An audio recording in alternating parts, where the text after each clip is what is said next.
Hello students, welcome your YouTube channel Vijay Awasthi. तो आज की वीडियो में को स्टार्ट करने से पहले मैं आपको कुछ बेसिक बता देता हूँ कि कोऑर्डिनेट ज्योमेट्री के अंदर हम जो है आज की वीडियो में देखेंगे कि एमसीक्यू क्वेश्चन जो है आपके एग्जाम में वो किस टाइप के क्वेश्चन पूछे जाएंगे और आप उन्हें किस टाइप से हल कर पाएंगे। ठीक है, तो चलिए स्टार्ट करते हैं।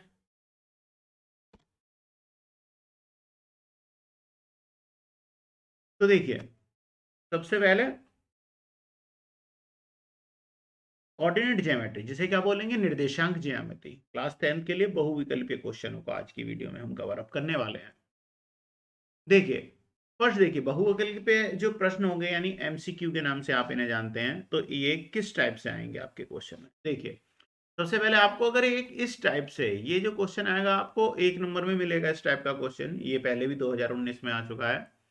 चित्र में पी बिंदु के निर्देशांक होंगे, यानी कि हमें कोई ये पी बिंदु दिया हुआ है, ये पॉइंट है पी, ठीक है ना। हमें इसके कोऑर्डिनेट्स बताने हैं। तो जैसा कि आप जानते हैं, अगर आप डायग्राम को देख के इसके कोऑर्डिनेट्स बताने वाले हो तो ध्यान रखिएगा कैसे करोगे आप इसे। पी बिंदु है ये आपका, पी बिंदु के निर्देशांक कैसे बताएंगे, तो जैसा कि हम जनरली लिखते हैं तो एक्स और वाई ये होते हैं आपके निर्देशांक। जो भी आप लिखते हो, सबसे पहले हमें क्या लिखनी होती है, सबसे पहले हमारी वैल्यू निकलती है एक्स की वैल्यू। किसकी वैल्यू फाइंड आउट करते हैं हम, एक्स की वैल्यू लिखी जाती है और बाद में क्या होती है, वाई की वैल्यू। नहीं, भुज और फिर कोटि। एक्स की वैल्यू को भुज बोलते हैं, वाई को क्या बोलते हैं, कोटि बोलते हैं। तो देखिए, x की वैल्यू क्या होगी, आपको x एक्सिस से मिलने वाली है। जब x एक्सिस पे आप देख रहे हो जीरो, यहां पर जब राइट साइड आप चलोगे तो ये वैल्यू प्लस में होगी, और लेफ्ट साइड जाने पर क्या होगी, ये वैल्यू माइनस में यानी ऋणात्मक होती है। तो x के कोऑर्डिनेट्स क्या दिए हुए हैं, 1 और 2। ये 2 पॉइंट पर है, यानी x की वैल्यू क्या हो गई, 2 हो गई। तो यहां से मैं नोट कर देता हूं, x की वैल्यू क्या है, 2। ठीक है, अब करते हैं y के कोऑर्डिनेट की बात। अब y पे अगर हम बात करें, y में अगर ये ऊपर की तरफ जाता है, अगर अपवर्ड जा रहा है, तो y की वैल्यू जो होगी वो प्लस में होती है, और डाउनवर्ड जाने पर क्या होती है, माइनस की वैल्यू होती है। अब यहां पर जो y एक्सिस पर, y डैश एक्सिस पर है, माइनस में जा रहा है यानी डाउनवर्ड जा रहा है। यहां पर ये वैल्यू क्या है, -3, यानी y के कोऑर्डिनेट क्या है, -3। तो यहां से हम नोट कर लेंगे, क्या हो जाएगी, -3। अब आपसे पूछा गया कि इसके निर्देशांक बताइए, तो आपको निर्देशांक आपको बताइए कौन कौन से हैं। हमें देखिए क्या दिया हुआ है। अब हमारे पास क्या है, 2 और -3। 2 और -3 आपका कोऑर्डिनेट कहां है, आपको 1 पर दिया हुआ है, यानी ऑप्शन ए जो है ये आपका सही जवाब है। ठीक है, तो ऑप्शन ए को क्या करेंगे, आप टिक कर देंगे, या आंसर में क्या बोल दोगे आप, यहां पर लिख दोगे आंसर बराबर क्या हो जाएगा, ऑप्शन ए। तो आपको इस टाइप से क्वेश्चन को सॉल्व करना। ठीक है, अब अगर आप इस टाइप से सॉल्व करेंगे तो आपको ये भी पता चल जाएगा जो आपने जो आंसर जो सेलेक्ट किया है वो बिल्कुल ठीक है। ठीक है, क्वेश्चन नंबर 2 पर चलते हैं। तो क्वेश्चन नंबर 2 देखते हैं। अब देखिए, यहां पर मैं आपको दिखाता हूं कि क्वेश्चन नंबर 2 जो होगा वो आप करोगे तो किस टाइप से करोगे। देखिए, क्वेश्चन नंबर 2 हमें दिया हुआ है, मैं थोड़ा साइड कर लेता हूं क्योंकि साथ में ही आपको सॉल्व करके भी दिखाता जाऊंगा। देखिए, बात करते हैं क्वेश्चन नंबर 2 में। बिंदु ए और बी के निर्देशांक आपको दिए हुए हैं, इनके बीच की दूरी ज्ञात करनी है, जैसा कि हम जो है अपनी पिछली लाइव क्लास में भी हम देख चुके हैं। ठीक है ना। तो देखिए, ए के कोऑर्डिनेट गिवन है आपको 0, 5, और बी के कोऑर्डिनेट क्या है, -5 और 0। तो दो बिंदुओं के बीच की दूरी का हम फॉर्मूला अप्लाई करते हैं। तो वो फॉर्मूला क्या होता है, डी इजकल टू क्या होता है, √(x2 - x1) का होल स्क्वायर, और साथ में क्या होगा, प्लस के y2 - y1 का होल स्क्वायर। ठीक है, ये होता है आपका। तो यहां पर इन वैल्यू को देख लेते हैं। देखिए, ये वैल्यू होगी आपकी x1, ये हो जाती है y1, और जो सेकंड कोऑर्डिनेट को आप x2 और y2 के रूप में ले सकते हैं। ठीक है, तो यहां से अगर मैं लिखता हूं तो किस टाइप से लिख दूंगा, x2 की वैल्यू क्या है आपकी, -5, तो मैं ब्रैकेट में लिख लूंगा -5। इसे हम एडिशनल एक ब्रैकेट में और बंद करेंगे, क्योंकि यहां से ये जो वैल्यू है आपको क्या है, माइनस में दी हुई है। अगर प्लस में होता तो हमें करने की कोई जरूरत नहीं होती। ठीक है ना। तो क्या होगा, देखो, वरना माइनस है, अब आपको माइनस को ब्रैकेट में क्लोज करना पड़ेगा। यहाँ पर अब हम मिडिल ब्रैकेट या बड़ा ब्रैकेट लगा देंगे। ठीक है ना, -5 हो गई आपकी x2 की वैल्यू, फिर माइनस, तो माइनस लगाओगे, ये है आपके फॉर्मूले का माइनस। फिर बात करते हैं x1। x1 की वैल्यू क्या है, 0 है, तो क्या हो जाएगी 0। और फिर ब्रैकेट को क्लोज कर देंगे। प्लस अब क्या चाहिए हमें y2, तो y2 की वैल्यू क्या है यहाँ पर, y2 की वैल्यू है 0, तो 0 माइनस y1 की वैल्यू क्या है 5, y1 की वैल्यू क्या है 5, 5 का स्क्वायर कर दूंगा। अब देखिए, अब यहां से देखिए -5 था और उसमें से अगर 0 माइनस करेंगे तो कुछ भी नहीं घटेगा इसमें से, और माइनस का 5 ही हमें मिलेगा, तो यहां से क्या लिख देंगे माइनस के 5 का स्क्वायर, और प्लस 0 -5 अगर करते हैं तो फिर से आपको क्या मिलेगा -5 मिलेगा, इसका मैं स्क्वायर कर दूंगा, स्क्वायर रूट में क्या हो जाएगा -5 का भी हम स्क्वायर करेंगे तो आंसर तो वही 25 आएगा, प्लस यहाँ से भी -5 का स्क्वायर करूंगा तो 25, यानी कि आंसर हो जाएगा आपका अंडर रूट में 50। ठीक है, अब अगर हम अपने आंसर की बात करें तो चारों ऑप्शनों में कहीं पर भी आपको 50 जो है अंडर रूट 50 कहीं भी आपको आंसर नहीं दिखाई दे रहा है। ठीक है ना, तो अब बताता हूं इसे कैसे करोगे।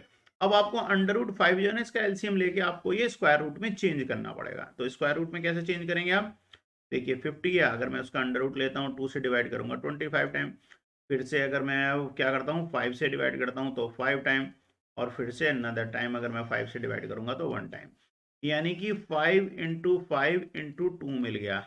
और अगर मैं इसका स्क्वायर रूट करता हूँ तो देखिए 5 का स्क्वायर 5 2 टाइम है, तो एक बार 5 बाहर आ जाएगा और अंडर रूट 2 हमें अंदर रह जाएगा, यानी कि 50 को हम क्या नोट कर सकते हैं 5 अंडर रूट 2, और 5 अंडर रूट 2 जो भी आपका इसका आंसर मिलेगा उसे हम राइट कर देंगे। तो अब देखिए 5 अंडर रूट 2 हमारा क्या है, बी ऑप्शन है, 5 अंडर रूट 2 हमें कहाँ मिल रहा है, बी ऑप्शन पे। तो चलिए बी ऑप्शन को टिक कर देते हैं, बी ऑप्शन क्या है आपका राइट आंसर है। ठीक है ना, इसे अंडरलाइन कर देता हूँ। ठीक है, आंसर हो गया ये आपका। ठीक है, 5 अंडर रूट 2 समझ गए। अब इसे रब करता हूँ, क्वेश्चन नंबर 3 पे चलें, 3 को देखते हैं। ठीक है, क्वेश्चन नंबर 3 में हमसे क्या कहा है, क्वेश्चन में देखिए, क्वेश्चन नंबर 3 कह रहा है P के निर्देशांक क्या है -6 और 8 की मूल बिंदु से दूरी ज्ञात करो। अब मूल बिंदु से हमें दूरी ज्ञात करनी है, यानी मूल बिंदु के निर्देशांक क्या होते हैं 0 0 होते हैं, क्या होते हैं 0 0। तो यहां पर अब जब आप इस क्वेश्चन को सॉल्व करोगे तो ये किस टाइप से हो जाएगा आपका, मूल बिंदु से निर्देशांक हम मान लेते हैं ये है आपकी मूल बिंदु के निर्देशांक होते हैं 0 0, और दूसरे जो निर्देशांक आपको बिंदु P के जो दिए हुए हैं वो कोऑर्डिनेट्स क्या है -6 और 8। ठीक है, तो इसे मान लेते हैं x1 y1 और इसे मान लेते हैं x2 y2।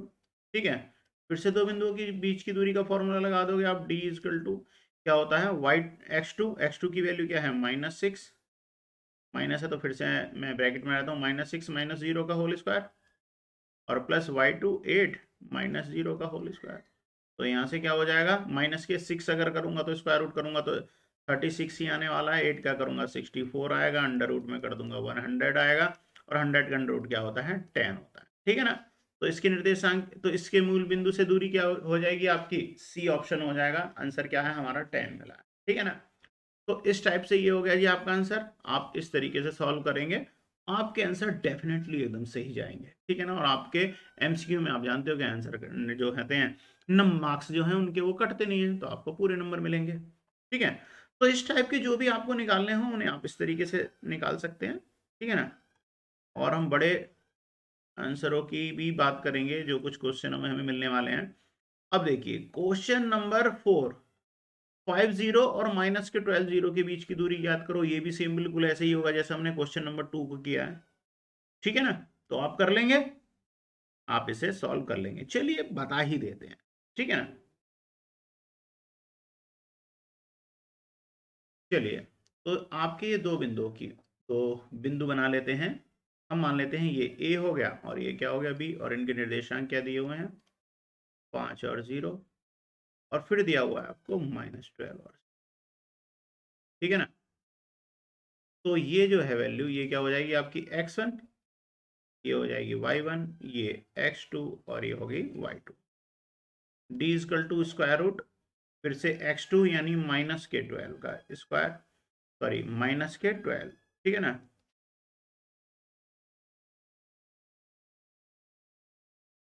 ठीक है ना, फिर माइनस y1 यानी 5 का स्क्वायर,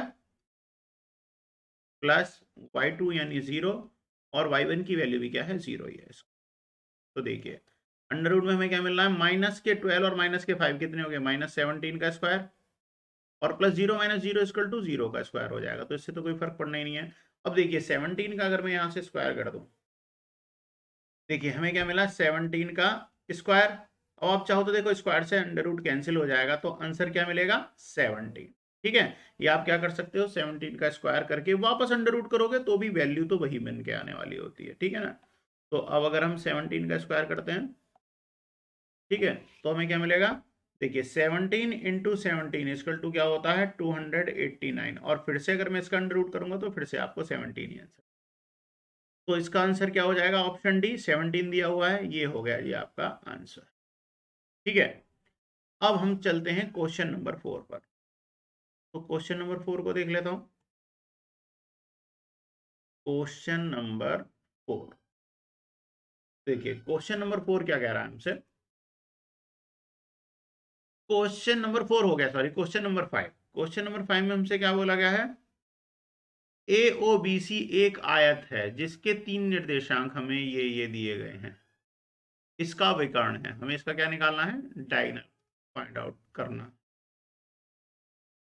देखिए ये एक आपको रेक्टेंगल दे दिया गया, इसकी वैल्यू लिख लेते हैं हम, ए बी सी और डी। ठीक है, तो हमें ए के निर्देशांक दिए हुए हैं, ए ओ सी बी है, सॉरी ए ओ बी सी, ए ओ और बी और सी ये है। ठीक है ना, अब हमें ए के निर्देशांक दिए हुए हैं 0 3, इसके 0 0 हैं, और बी के क्या हैं 5 0। हमसे पूछ रहा है कि इसका विकर्ण ज्ञात कीजिए। विकर्ण क्या होता है, विकर्ण होगा ये, यानी ए बी। तो विकर्ण क्या हो जाएगा, विकर्ण होगा आपका, विकर्ण, विकर्ण बराबर क्या है, ए बी। अब ए बी के बीच की दूरी निकालोगे तो वही दो बिंदुओं के बीच की दूरी का आप फॉर्मूला लगा देंगे। यानी अब देखिए यहाँ पर x1 y1 ये हो गए, और b के जो कोऑर्डिनेट्स हैं x2 y2 हो गए। तो हमें क्या करना है, x2 यानी 5 माइनस x1 0 का होल स्क्वायर, प्लस y2 यानी 0 माइनस 3 का होल स्क्वायर। 5 का अगर स्क्वायर करूंगा तो कितना मिलेगा मुझे, 25 डायरेक्ट कर देता हूँ, 3 का स्क्वायर करूंगा -3 आएगा, उसका क्या हो जाएगा 9। दोनों को अगर मैं ऐड करता हूँ तो कितना मिल जाएगा हमें यहाँ से, 34, और उसका अंडर रूट। तो डायगोनल कितना आ गया आपका, अंडर रूट 34, यानी आपका ऑप्शन नंबर सी बिल्कुल ठीक है। ठीक है, तो हम इस तरीके से क्वेश्चन को सॉल्व करते हैं। अब आगे देखते हैं क्वेश्चन में, आगे हमें क्या दिया हुआ है। आगे क्वेश्चन नंबर 6 को देखते हैं। क्वेश्चन नंबर 6, क्वेश्चन नंबर 6 क्या कह रहा है, शीर्ष 0 4 यानी 0 4 0 0 और 3 4 वाले त्रिभुज का परिमाप होगा। तो इसे कैसे निकालेंगे, यानी सबसे पहले हमें ये त्रिभुज बनाना है, त्रिभुज के तीनों भुजाओं के बीच की दूरी निकालेंगे, सबकी दूरी निकाल के उन्हें जोड़ देंगे। ठीक है, चलिए बताते हैं आपको। अब कैसे आप इसे सॉल्व करोगे, सबसे पहले एक ट्राइंगल बनाएंगे।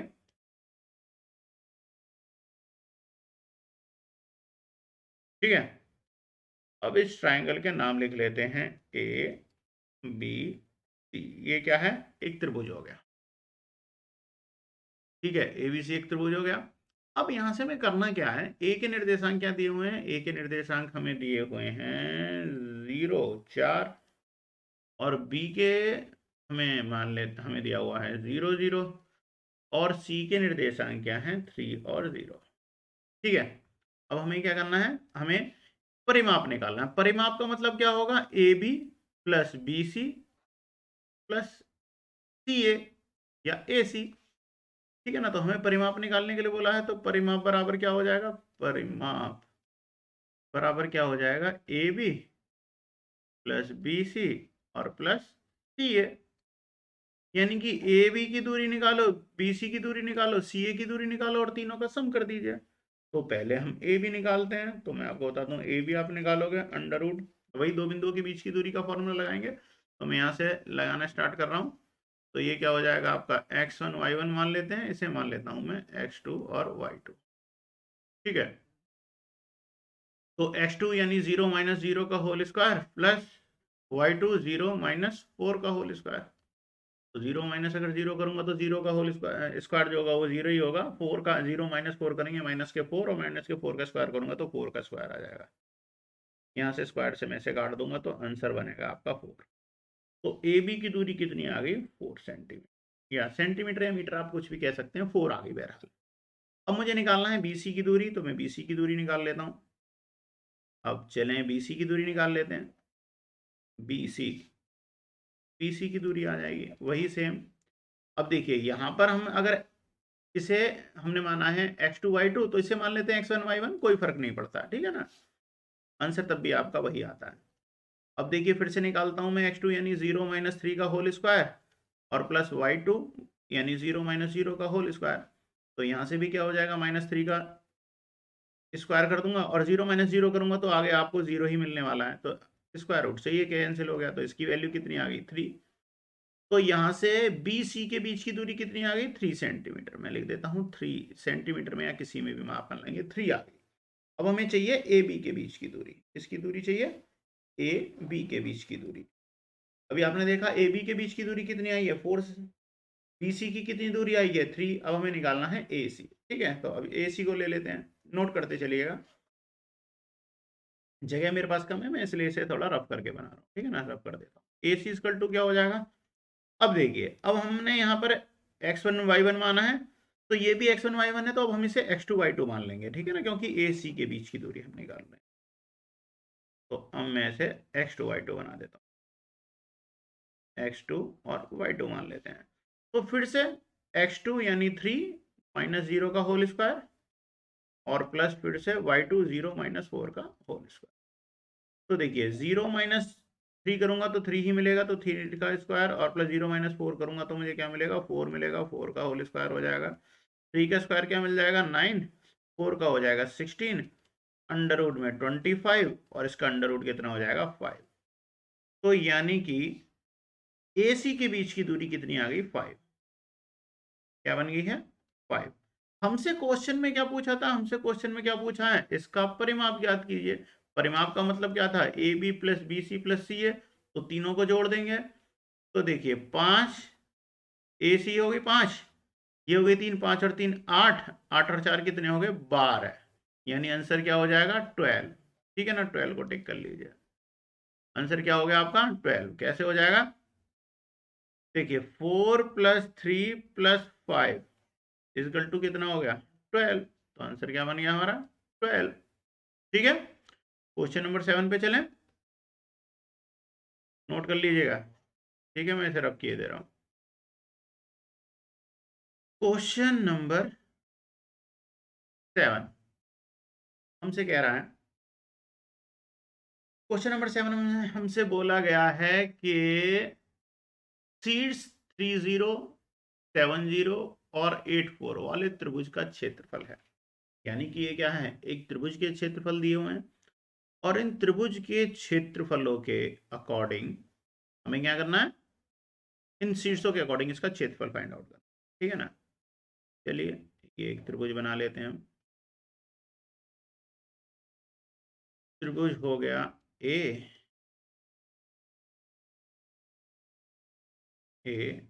और ये हो गया बी, और ए के निर्देशांक क्या दिए हुए हैं आपको? 3 और 0। बी के कितने दिए हुए हैं? 7, 0 और 8 and 4, ठीक है।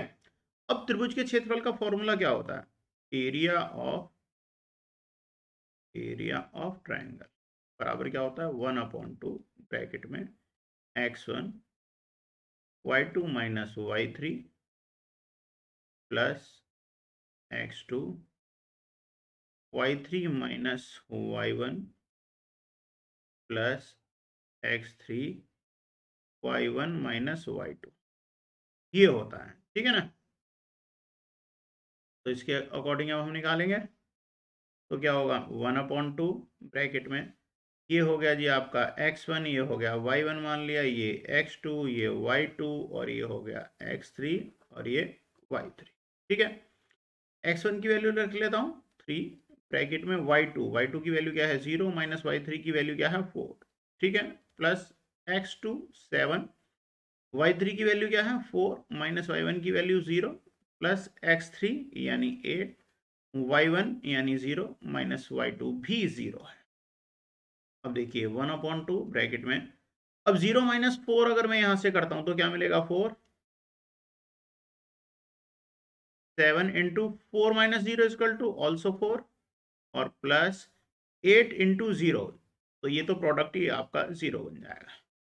तो देखिए 1/2 is equal to 3 into 4 is equal to 12, plus 7 4 जा 28, दोनों का अगर मैं सम करूंगा कितना मिलेगा 40, और यहाँ पर क्या है 1/2 है, 1/2 से डिवाइड करूंगा तो कितना हो जाएगा 20।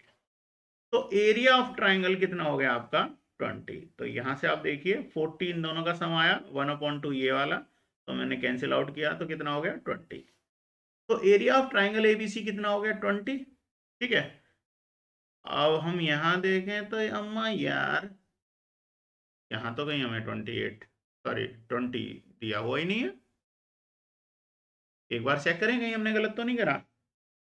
307084 1/2 x1 3 y2 0, और फिर क्या है y3, y3 क्या था 4, वेरी गुड, प्लस x2 की वैल्यू क्या है 7, y3 यानी 4, माइनस y1 यानी 0।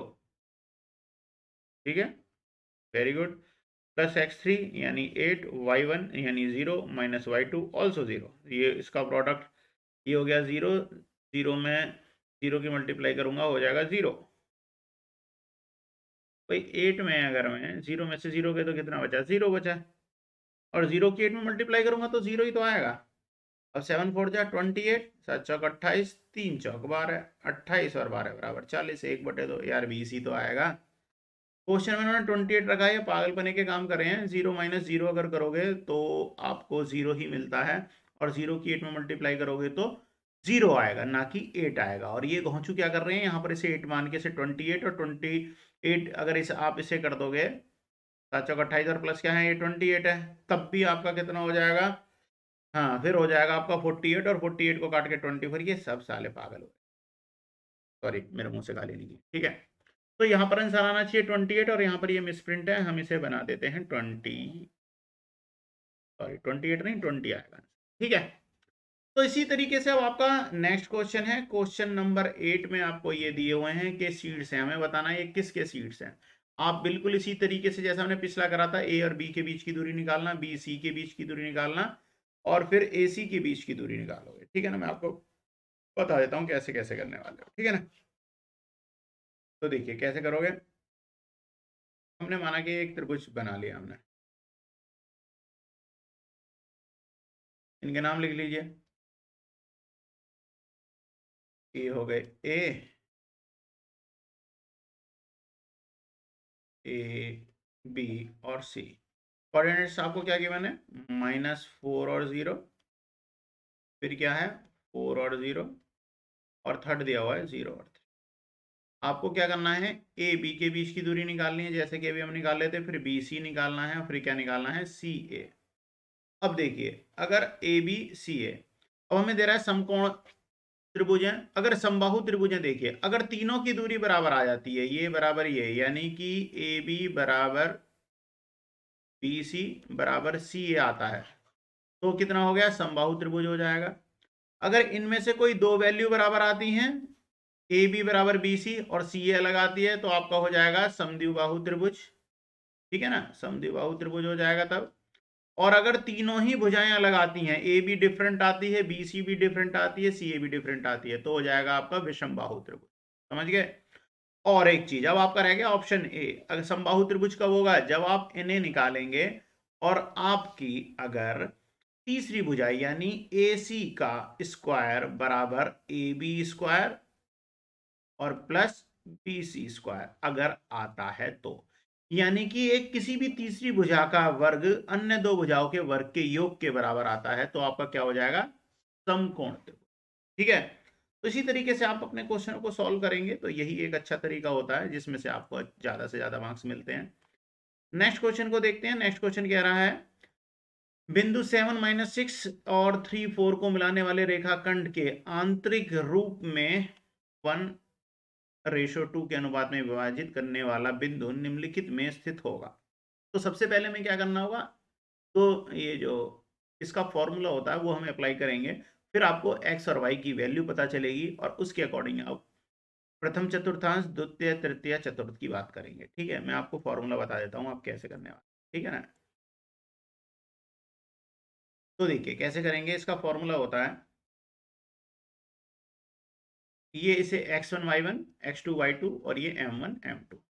ठीक है, ऐसे मान लेते हैं। तो ये हो गया आपका x1, ये हो गया y1, ये हो गया x2, ये हो गया y2 और ये हो गया आपका m1 और m2। तो फॉर्मूला क्या होता है, x equal to m2 x1 plus m1 x2 upon m1 plus m2। y के लिए क्या होता है, y इक्वल टू क्या होता है m2 y1 plus m1 y2 plus m1 plus m2। ठीक है, तो निकालें। m2 की वैल्यू क्या है 2 इंटू y1 की वैल्यू क्या है, y1 की वैल्यू है -6। पहले y की निकाल दिया मैंने, चलिए पहले मैं x के निकालता हूँ। ठीक है, तो देखिए x इजकल टू m2 की वैल्यू है 2 इंटू x1 की वैल्यू है 7 प्लस m1 यानी 1 इंटू x2 की वैल्यू क्या है 3 अपॉन m1 प्लस m2 यानी 1 प्लस 2 इजकल टू 3, यानी x is equal to 7 into 2 is equal to 14 और प्लस 3 अपॉन 3 इजकल टू कितना हो गया 17 अपॉन 3, ये वैल्यू हो जाएगी। ठीक है, एक बार चेक कर लेते हैं। 7 दूनी 14, m1 की वैल्यू क्या है, m1 की वैल्यू है 1 और x2 की वैल्यू क्या है, x2 की वैल्यू है 3। ठीक है, 1 इंटू 3 इजकल टू 3 और 7 दूनी 14 और ये 17/3। ठीक है ना, सेम इसी तरीके से y की वैल्यू आप निकालोगे, m2 क्या है 2 है, अब y1 की वैल्यू क्या है -6 प्लस m1 की वैल्यू है 1 इंटू y2 की वैल्यू क्या है 4 अपॉन m1 प्लस m2 यानी 3। तो कितना हो गया 6 दूनी 12 माइनस के 12 प्लस 4/3 बराबर माइनस के 8/3। तो ये वैल्यू क्या हो गई, y के कोऑर्डिनेट्स कितने हो गए, तो यानी आपको मिला 17/3 और माइनस के 8/3। अगर हम इसे देखिए x की वैल्यू क्या है प्लस में है, पॉजिटिव है, और y की वैल्यू क्या है माइनस में है। अब x और y की वैल्यू प्लस माइनस आपके कौन से चतुर्थांश में होती है, कौन से उसमें होती है, हमें उसके अकॉर्डिंग ही इसका आंसर हमें लिख देना होता है। ठीक है ना, ये होता है आपके क्वेश्चन को करने का तरीका। तो देखते हैं कहाँ पर ये आपके जाके बैठेगा। तो मैं आपको बताता हूँ, आपको ये इसी तरीके से चतुर्थांश जो होते हैं वो हमें निकालने होते हैं। ठीक है, तो देखिए चतुर्थांश आपने बनाए होंगे, तो उसके अकॉर्डिंग देखिए आपकी वैल्यू क्या है, x की वैल्यू प्लस में आई है और y की वैल्यू क्या है माइनस में। तो प्लस और माइनस में जो आती है, प्लस वैल्यू होती है आपके चतुर्थांश के अंदर, मैं आपको एक बार बना के दिखा देता हूँ। फर्स्ट ये होता है प्रथम चतुर्थांश में ये वैल्यू किस में होती है, प्लस, और दोनों ही प्लस प्लस में होती है, यानी x की वैल्यू भी प्लस में है और y की वैल्यू भी क्या होगी प्लस में होगी, यानी कि x की वैल्यू भी प्लस में, y की वैल्यू भी। और दूसरे चतुर्थांश में सेकंड में क्या होता है, x की वैल्यू माइनस में होती है, y की वैल्यू प्लस में होती है। तीसरे में क्या होता है, तीसरे चतुर्थांश में होता है आपकी x और y दोनों की वैल्यू माइनस में होती है, और चौथे में होता है प्लस और माइनस की। तो ये जो वैल्यू है आपको एक प्लस में एक माइनस में, यानी कि चौथे चतुर्थांश में, यानी कि फोर्थ जो है ये है होगा आपका सही आंसर। ठीक है, तो फोर्थ हो गया आपका। रब करता हूं फिर से मैं इसे। अब चलते हैं हम अपने लास्ट क्वेश्चन पर, क्वेश्चन नंबर 10 पे।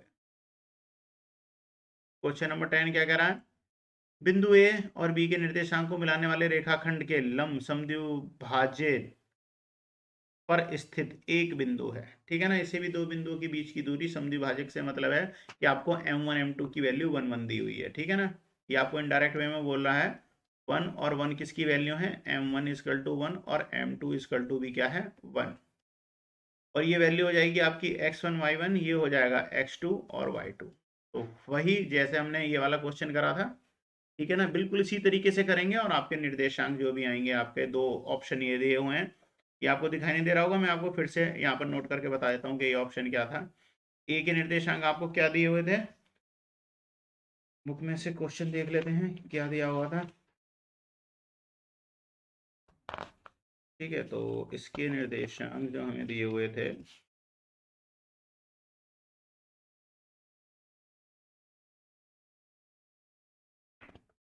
हाँ जी, इसके ए के निर्देशांक थे आपके 0 0, बी के निर्देशांक क्या हैं 0 2, सी के निर्देशांक हैं ऑप्शन सी जो है 0 2 0, और डी के निर्देशांक क्या दिए हुए थे आपको -2 और 0। ठीक है ना, तो बिल्कुल इसी तरीके से फॉर्मूले में आप अप्लाई करेंगे जैसे क्वेश्चन नंबर 9 में हमने किया था, और जो भी आपका आंसर आएगा उसे आप टिक कर देंगे। ठीक है, तो आज की वीडियो में स्टूडेंट इतना ही। मैंने आपको आज की वीडियो में एमसीक्यू बताया कि आप किस तरीके से सॉल्व करेंगे। आगे वीडियो में मिलते हैं, जब तक बाय बाय, अच्छे से अपनी तैयारी कीजिएगा, मिलते हैं नेक्स्ट वीडियो में, बाय।